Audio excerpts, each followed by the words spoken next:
আলহামদুলিল্লাহ,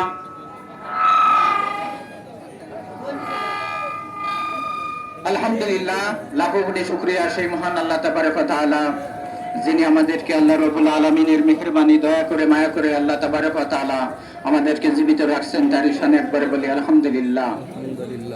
দরুদ ও সালাম মানবতার মুক্তির দূত সাইয়্যিদুল মুরসালিন রাহমাতুল লিল আলামিনের প্রতি।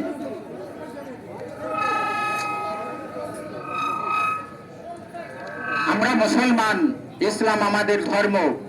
মুসলমানদের উপরে অত্যাচার হবে এইটা আমরা কখনো মেনে নেব না, ঠিক কিনা?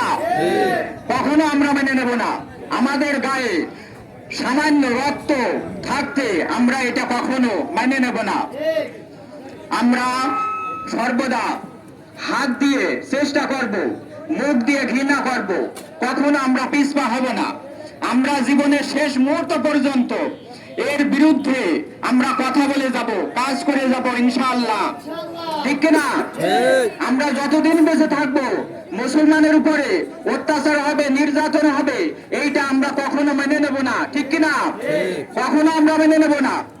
আমরা আমাদের জীবন দিয়ে চেষ্টা করে যাব।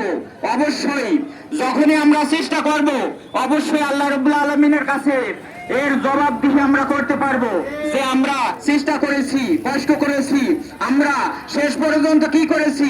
আল্লাহ তোমার কাছে দোয়া করেছি, আল্লাহ রাব্বুল আলামিনের কাছে আমরা সর্বদা দোয়া করব। ফিলিস্তিন মুসলমানদের উপরে এইভাবে অত্যাচার, নির্যাতন কখনো আমরা সহ্য করব না। আমরা অবশ্যই চেষ্টা করব কথা দিয়ে, কাজের মাধ্যমে, বিভিন্ন ভাবে, যে যেভাবে সহযোগিতা, যে যেভাবে পারি আমরা চেষ্টা করব ইনশাআল্লাহ, ঠিক কিনা?